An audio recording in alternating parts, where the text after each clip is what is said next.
Oui, merci Monsieur le Président. C'est vraiment un dossier, on marche un peu sur la tête, quoi.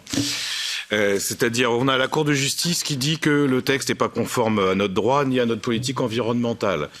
On a des États qui représentent plus de 70% de la population européenne qui disent on ne veut pas du TCE. On a le Parlement qui émet un vote clair. On a le Danemark qui annonce là qu'il veut sortir. Et on a l'impression que ce que le Parlement essaye de faire sortir par la porte, il y a un certain nombre de gens et des institutions qui veulent refaire revenir par la fenêtre, quoi. Pendant ce temps-là, il y a quand même, ça continue, quoi, le délire du TCE, parce que vous avez actuellement une affaire avec la Slovénie qui est attaquée par un investisseur britannique qui lui demande 100 millions de réparations. Pourquoi ?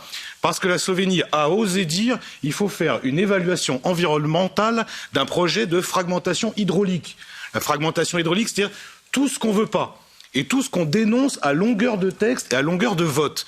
C'est là que je dis on marche sur la tête. Et Mme Védrine a raison, c'est un peu un jour sans fin, quoi. C'est-à-dire on prend des décisions, on dit on n'en veut pas, et il y a toujours un petit nombre de personnes qui disent bah non, finalement, on remet l'ouvrage sur le métier. Ça va pas, ça. Et je le dis à la Commission, tous ceux qui s'échinent à trouver des solutions pour une modernisation que nous estimons chimérique seront confrontés à quelque chose qui est clair, c'est que nous, on n'est pas le Conseil, on n'est pas la Commission, on est le Parlement. Et le Parlement, il a dit non. Non. Donc c'est l'option 1. Alors moi, on peut débattre ad nauseam sur ce texte, mais vous n'avez pas compris notre détermination. Parce que ce n'est pas seulement une question juridique. Notre problème à nous, c'est qu'on fait aussi de la politique, on représente les citoyens des États membres.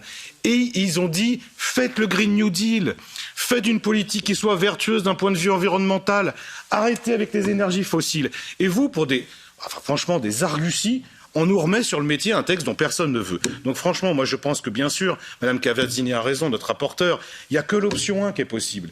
Et comme il n'y a que l'option 1, ça veut dire faire preuve d'un peu de volontarisme. Pourquoi pas après tout ? Moi je suis sûr que c'est possible.